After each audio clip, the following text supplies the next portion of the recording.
ലൂക്കോസ് 5:16. അവനോ നിർജ്ജനദേശത്ത് വാങ്ങിപ്പോയി പ്രാർത്ഥിച്ചുകൊണ്ടിരുന്നു. കർത്താവിൻ്റെ പരസ്യ ശുശ്രൂഷയിൽ പരാമർശിക്കുന്ന ഒരു പദപ്രയോഗമാണ് നിർജ്ജന പ്രദേശം. പകൽ സമയം ജനങ്ങളുടെ മധ്യത്തിൽ ഉപദേശിക്കുന്നു, രോഗികളെ സൗഖ്യമാക്കുന്നു. ജനം അവരവരുടെ ഭവനങ്ങളിലേക്ക് പോകുമ്പോൾ കർത്താവ് പോയത് നിർജ്ജന പ്രദേശത്തേക്കായിരുന്നു. അവനോ എന്ന പ്രയോഗത്തിൽ കൂടി ലൂക്കോസ് ഉദ്ദേശിക്കുന്നത് അവൻ മറ്റുള്ളവരിൽ നിന്നും വ്യത്യസ്തനായിരുന്നു എന്നാണ്.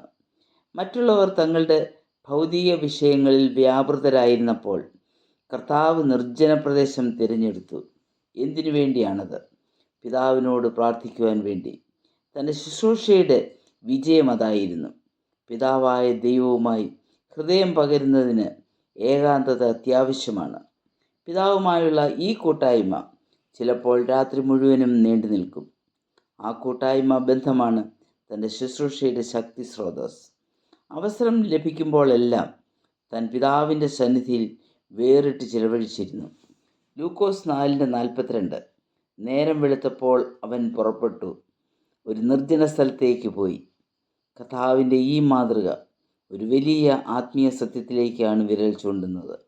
ഏത് ആത്മീയ ശുശ്രൂഷയുടെയും വിജയത്തിൻ്റെ അടിസ്ഥാനം ദൈവസന്നിധിയിൽ കഴിക്കുന്ന ഏകാന്ത നിമിഷങ്ങളാണ്. അവിടെ നിന്നാണ് ശക്തിയും ഊർജവും ലഭിക്കുന്നത്. ഇന്ന് പലപ്പോഴും സംഭവിക്കുന്നത് ശുശ്രൂഷയുടെ ബാഹുല്യം ദൈവസന്നിധിയിലെ സമയത്തെ കവർന്നെടുക്കുന്നു എന്നുള്ളതാണ്. ദൈവം തൻ്റെ ജനത്തെ പ്രവർത്തന സജ്ജമാക്കുന്നത് ആൾക്കൂട്ടത്തിൻ്റെ മധ്യത്തിലല്ല, നേരെ മറിച്ച് നിർജ്ജന പ്രദേശത്തിലെ ഏകാന്തതയിലാണ്. പുറപ്പാട് പുസ്തകം 34:2-3 വാക്യങ്ങളിൽ കൂടെ ആരുമില്ലാതെ തനിയെ അടുത്തു വരുവാൻ ദൈവം മോശയോട് കൽപ്പിക്കുന്നു. മോശയോട് ദൈവത്തിന് സംസാരിക്കുവാനുള്ള കാര്യങ്ങൾ സംസാരിക്കുന്നത് ദൈവവും മോശയും മാത്രമുള്ളപ്പോഴാണ്. ആത്മീയ ജീവിതത്തിൻ്റെ അടിസ്ഥാന പ്രമാണമാണ് ദൈവവുമായുള്ള വ്യക്തിപരമായ ബന്ധം. മോശ ദൈവശബ്ദം കേട്ട് അത് ജനത്തിന് പകർന്നു കൊടുക്കുന്നു. ഇസ്രായേൽ ദൈവത്തിൽ നിന്നും അകന്ന് ദൈവിക പ്രമാണങ്ങളെ ലംഘിച്ചു ജീവിച്ചപ്പോൾ യെശയ്യാ പ്രവാചകനെ ദൈവം തൻ്റെ മഹത്വം കാണിച്ചു ദൈവത്തിന് വേണ്ടി പോകുവാനായി ഒരുക്കുന്നു. യഹസ്കേൽ പ്രവാചകനെ ദൈവം തൻ്റെ മഹത്വം കാണിക്കുന്നു, പ്രവാചക ദൗത്യത്തിന് വേണ്ടി സജ്ജമാക്കുന്നു. യാക്കോബ് തനിയെ യാബോക്ക് കടവിലായിരുന്നപ്പോൾ ദൈവം അവനെ സന്ദർശിക്കുകയും അനുഗ്രഹിക്കുകയും ചെയ്യുന്നു. ദൈവം വ്യക്തികളെ സന്ദർശിക്കുന്നതും ശുശ്രൂഷയ്ക്കായി ഒരുക്കുന്നതും ഏകാന്തതയിലാണ്. യോഹന്നാൻ സ്നാപകൻ്റെ പ്രവർത്തന മേഖല മരുഭൂമിയായിരുന്നു.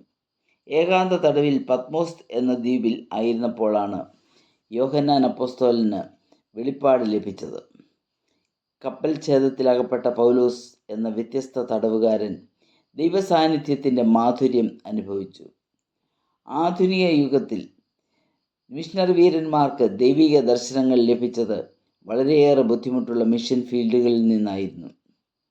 അവരുടെ ഏകാന്തതയിൽ ദൈവം അവരോട് സംസാരിച്ചു. കഷ്ടതയുടെ നടുവിലും പ്രവർത്തന നിരതരാക്കി. ബെഡ്ഫോർഡ് ജയിലിലെ ഏകാന്തവാസം ജോൺ ബെനിയനെ പിൽഗ്രിംസ് പ്രോഗ്രസ് എന്ന ലോക പ്രശസ്ത ഗ്രന്ഥം എഴുതുന്നതിന് ദൈവം പ്രാപ്തനാക്കി. ഇവരുടെ എല്ലാം ശക്തി സ്രോതസ് ഏകാന്തതയിൽ ദൈവവുമായുള്ള ബന്ധമായിരുന്നു. ജീവിത തിരക്കിനിടയിലും സമയം വേർതിരിച്ച് ദൈവസന്നിധിയിൽ ഇരിക്കുവാൻ നമുക്ക് ദൈവമായ കർത്താവ് സഹായിക്കട്ടെ. അപ്പോൾ നമ്മുടെ ആത്മീയ ജീവിതം അനുഗ്രഹിക്കപ്പെടും. ദൈവത്തിൻ്റെ നാമം മാത്രം മഹത്വപ്പെടട്ടെ.